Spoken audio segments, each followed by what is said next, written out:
debater os desafios da crise internacional, pensar em soluções para Portugal. Foi o objetivo deste primeiro Fórum Empresarial do Algarve. Organizado pelo LIDE, trouxe a Vila Moura cerca de 300 personalidades, líderes empresariais e governamentais vindos de 4 continentes.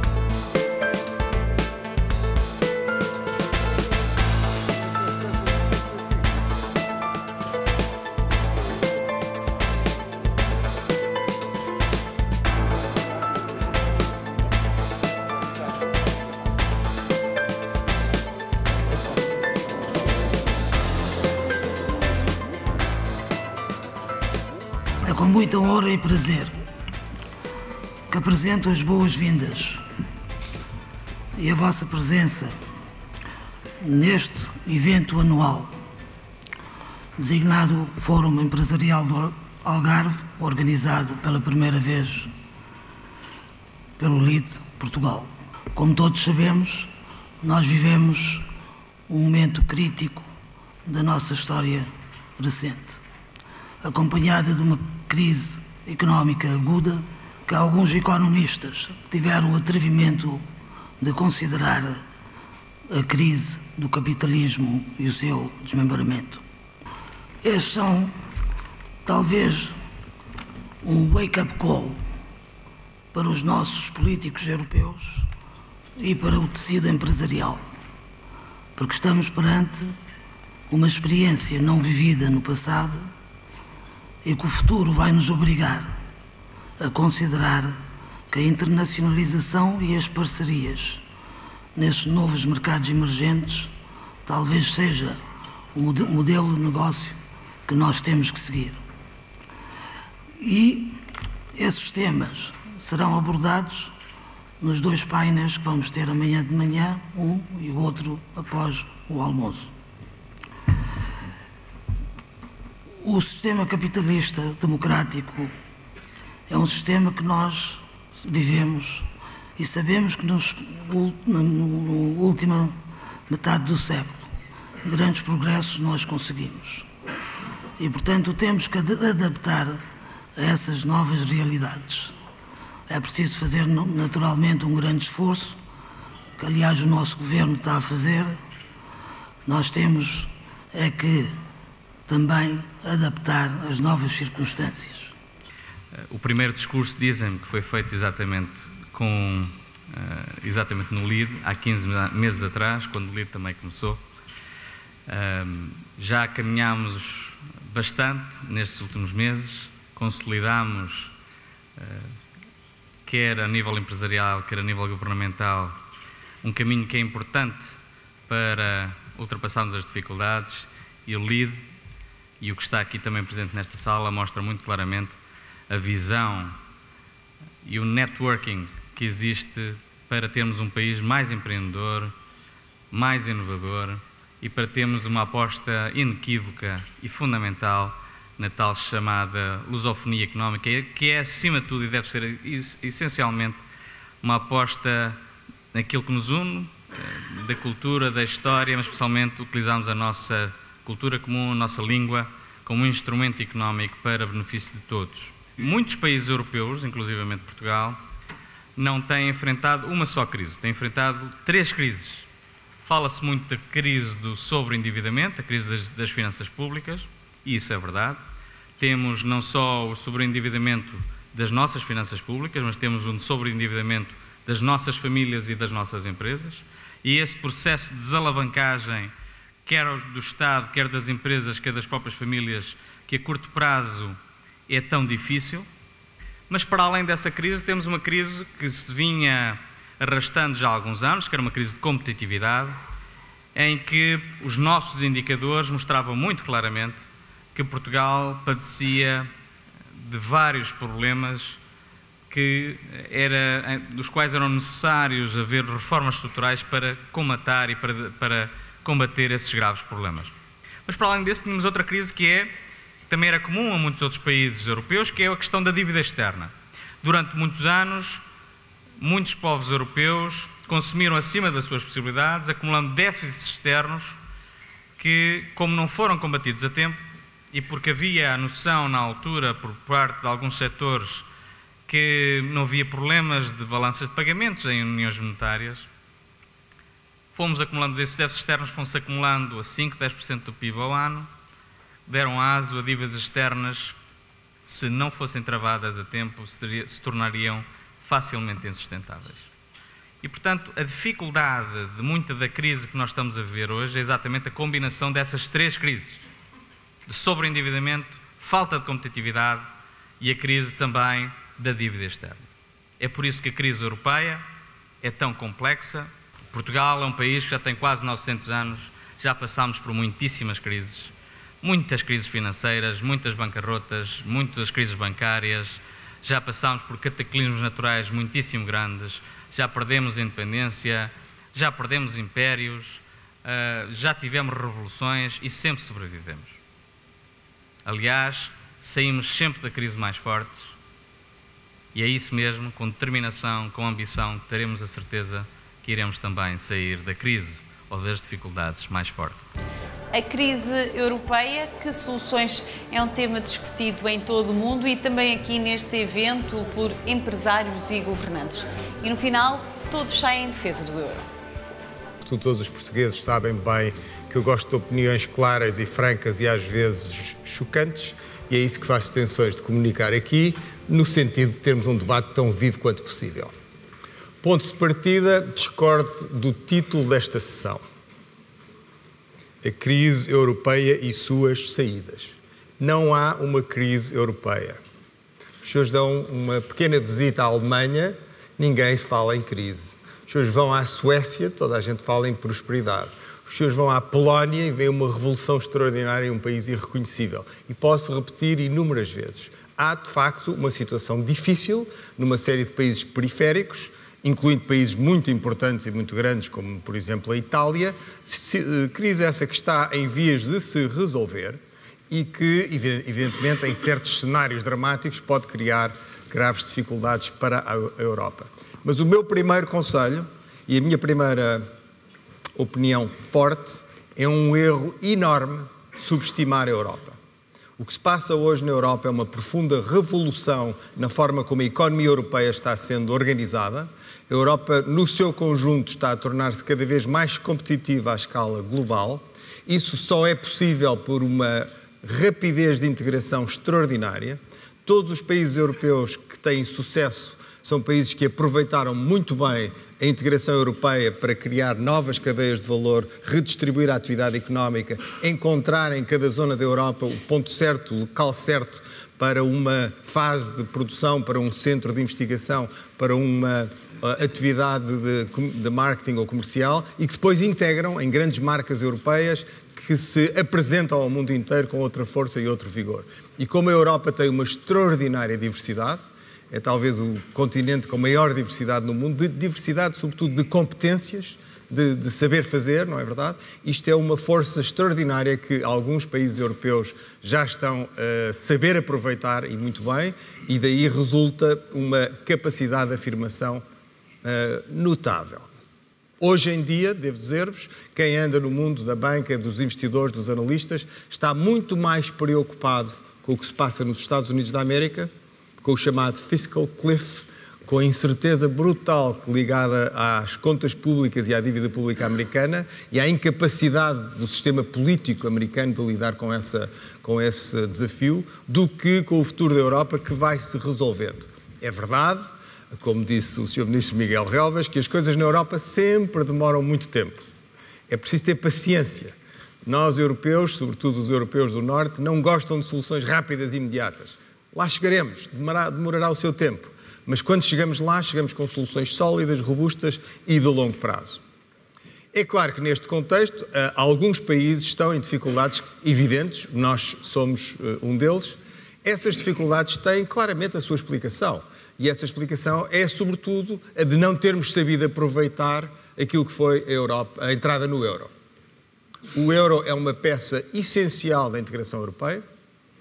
Sem o euro, nada desta revolução que está em curso seria possível, porque é completamente impossível, e os brasileiros sabem isto muito bem, trabalhar com taxas de câmbio extraordinariamente voláteis, e se introduz um ruído na economia que destrói toda a capacidade de planeamento, de afetação de recursos a longo prazo. Taxas de câmbio são inacreditavelmente difíceis de controlar, como os brasileiros bem sabem, e, portanto, na Europa integrada não é possível trabalhar senão com uma moeda única, à qual nem todos pertencem, mas aqueles que não pertencem é como se pertencessem. Como sabem, a única exceção a esta situação é do Reino Unido, que optou por ficar de fora, completamente, totalmente de fora, está talvez na situação mais difícil de todas. Sendo um país que tem completa liberdade para fazer a política económica que quer, tem uma recessão da qual não sabem muito bem como é que vão sair e estão bastante perdidos na sua orientação económica. Portanto, mensagem de otimismo quanto à Europa, mensagem de prudência e cuidado quanto aos países da Europa do Sul, os quais, de facto, têm de resolver problemas estruturais, complicados, difíceis. Nós chamamos a isto a crise da dívida soberana. Não é verdade. A dívida soberana é apenas a ponta do iceberg. O grande problema de Portugal, da Espanha, da Grécia, é que andámos a utilizar o crédito que o euro nos deu durante muitos anos, em condições excepcionais, para o esbanjar, para o gastar mal, para consumir, para deixar de poupar, para investir em projetos errados, não produtivos. Muitos não europeus e alguns europeus subestimam aquilo que é o compromisso europeu com o euro. Se os senhores falarem com qualquer grande empresário alemão, não há a mais pequena dúvida sobre a importância crucial do euro para eles. Eles percebem perfeitamente que um regresso a taxas de câmbio voláteis seria uma grande pancada na sua prosperidade e uma grande limitação na sua capacidade de afirmação no mundo. E essa afirmação de compromisso com o euro tem muito que ver com a política também. Não falta na Europa solidariedade. Nenhuma, não falta. Agora é uma solidariedade com condições. Nós vivemos em democracia, os contribuintes têm bastante apreço pelo seu dinheiro. Pedir aos contribuintes do Norte da Europa que gastem o seu dinheiro num poço sem fundo de quem não se sabe governar, isso não contem com essa solução. Pelo contrário, os líderes europeus têm dito repetidamente, e o Banco Central Europeu a mesma coisa, que quem tiver a sua casa em ordem terá todo o apoio financeiro que precisa durante todo o tempo que precisa. Isto é mais do que suficiente para resolver todo e qualquer problema. A condição é que, de facto, temos de pôr as nossas casas em ordem. Crise europeia, como é que pensa que neste momento pode encarar-se? Está ainda muito no início ou já podemos chegar a uma conclusão que já estamos a passar a fase da turbulência? Neste momento, nós ainda estamos num processo de resolução dos vários problemas que a Europa enfrenta. E não podemos dizer que já ultrapassamos, portanto, ainda há fatores que podem criar dificuldades a nível de alguns países importantes como a Espanha e a Itália, e é preciso, de facto, que os nossos políticos europeus transmitem um sinal forte que a resolução da crise vai ser feita. Muitas vezes os políticos passam algumas mensagens e depois dão 2 passos atrás e nesses casos os mercados não perdoam e, portanto, mantém-se essa desconfiança. Nós hoje em dia não estamos só a falar de uma economia de países europeus e os Estados Unidos.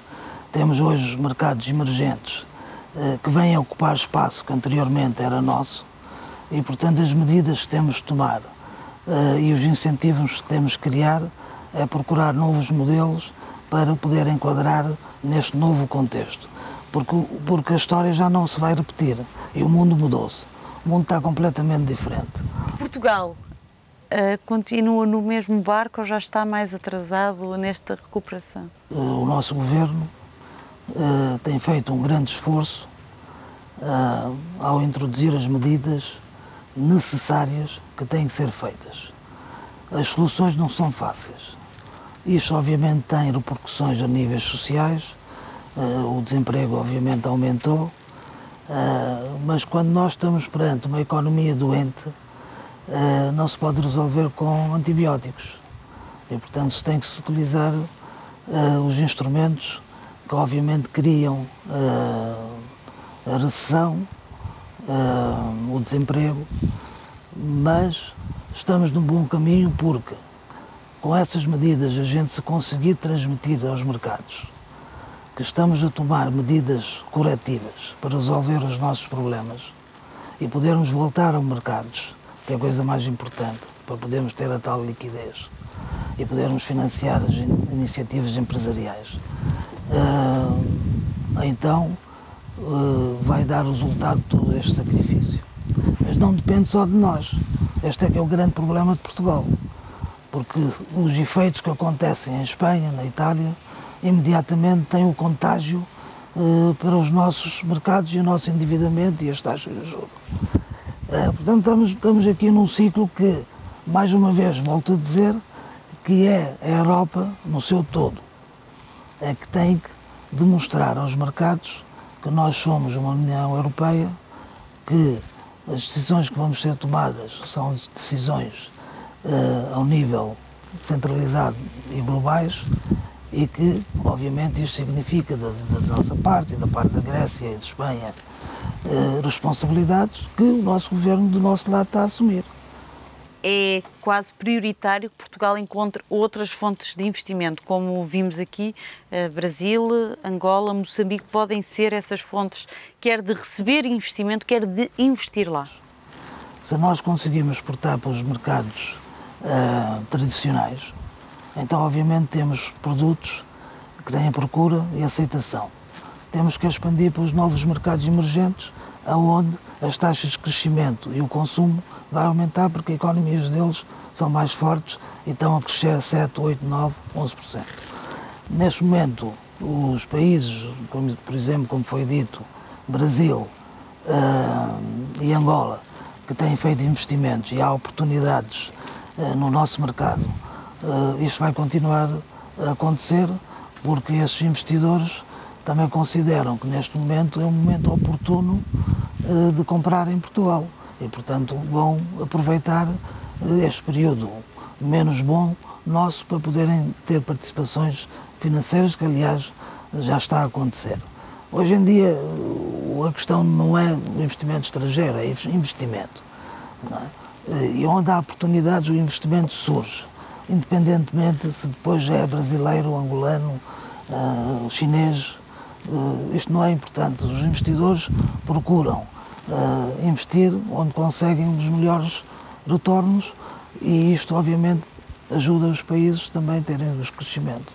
E este networking que estamos a presenciar aqui, atualmente, podemos dizer que se calhar vão emergir muitos investimentos, esperamos. Estamos a criar um network dos empresários que têm a oportunidade de conhecer empresários dos diferentes países, identificar os setores onde eles querem estar, porque uma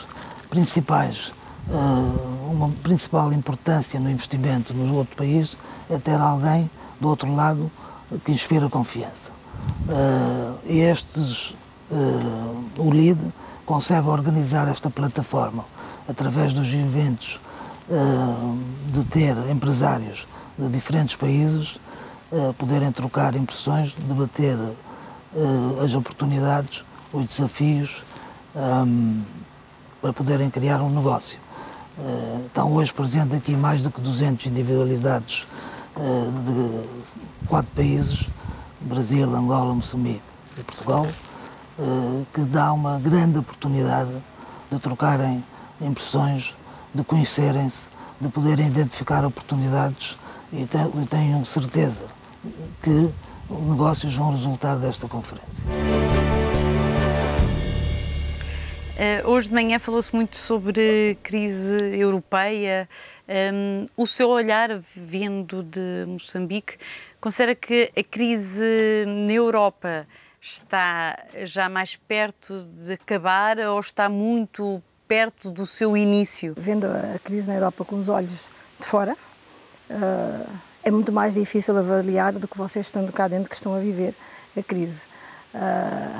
Eu penso que a crise ainda está muito longe de acabar, muito longe de acabar. Isto é o que eu penso. Mas penso que não é nada que também que as pessoas tenham que ter medo ou desistirem, porque a gente costuma dizer que a crise cria oportunidades também. Portanto, eu falando com os olhos de fora, a vossa crise, infelizmente, é a nossa oportunidade. Mas as crises são cíclicas. Portugal talvez esteja a passar uma crise agora violenta e que não se lembre de que já teve outras crises há vários anos atrás, muitos anos atrás. E acho que também é uma aprendizagem para Portugal, porque a gente falou muito hoje de manhã na poupança e penso que Portugal esqueceu-se muito de fazer a poupança e isso hoje está a refletir na economia portuguesa e também na economia europeia. Mas como a gente disse, na Alemanha não há crise, fala-se na crise aqui. E qual é que pode ser o papel de Moçambique a ajudar, neste caso particular, dentro da crise europeia, Portugal? Moçambique, neste momento, é um país que está em franco desenvolvimento, com os novos recursos, com esta descoberta dos recursos naturais. E Portugal, como nós sabemos, tem grandes crânios, tem recursos humanos muito bons, e penso que deverá haver mais sinergias entre os governos para haver acordos e de como trabalhar isto melhor, mais estruturado, para mandar jovens para lá, porque nós precisamos mesmo de técnicos especializados. Por exemplo, em matéria de gás, nós temos 3 engenheiros, neste momento, só especializados na matéria, naquela área. Portanto, eu acho que Portugal tem que estar atento a isto, que é para, de forma estruturada, mandar os seus recursos humanos para Moçambique e, não digo também vice-versa, nós também podemos vir para cá, trazer as nossas experiências, que são bastante importantes para vocês, porque nós já vivemos em crise há muitos anos e aprendemos a viver em crise e não custa. É só um bocado de sacrifício, um bocado de boa disposição e coragem. Portugal está numa fase muito complicada cá. É claro que não tem como receber-nos a nós, porque nós também não somos um país tão capitalizado para vir investir em recursos económicos. Portanto, é mais ao contrário. Portugal procura de recursos em Moçambique. Gostaria de referenciar que, neste momento, o maior investidor estrangeiro em Moçambique é simplesmente Portugal, que tem investido nos últimos 6 meses, está avaliado em 116 milhões de dólares investidos por empresas portuguesas. Portanto, é neste momento o maior investidor ainda. Temos o gás, que estão a entrar os americanos, mas ainda é Portugal com o maior investimento. Quais são as áreas mais apetecíveis? O turismo é sem dúvida uma área boa, porque nós temos, como devem saber, uma costa lindíssima, mas todas as áreas estão abertas. É claro que nós estamos muito carentes de indústria. E o governo dá muitos incentivos na área industrial, o que ainda não é muito apetecível para o empresário português que quer ir lá e está carente e está com sede porque está numa crise financeira grave aqui, quer o retorno fácil. Então não pensa ainda em investir na indústria. Mas qualquer tipo de indústria em Moçambique, desde pequena à maior, dá resultado. Há pouco tempo abri uma fábrica de processamento de fruta. Nós temos muito desperdício de fruta e temos quase ninguém a usar essa fruta para fazer sumos, para exportar, mesmo internamente. Nós importamos tudo isso e temos recursos naturais, nós temos muita fruta. Grande oportunidade, aliás, porque nós somos um país emergente e que temos neste momento muitos recursos naturais e temos mão de obra também muito barata, portanto acho que dizem que é o Eldorado neste momento em África, não diria que é o Eldorado, mas para lá caminha, porque o Eldorado seria se não tivéssemos dificuldades. Qual é a sua perspectiva sobre a crise? O que me parece é que ainda não atingimos o fundo. É essa a ideia com que ficamos, porque vamos ouvindo projeções que são feitas, projeções que são depois desmentidas pela realidade, vamos sentindo um crescendo no descontentamento popular, o que significa que ou as medidas não estão a ser devidamente explicitadas às populações, ou há alguma falha de comunicação,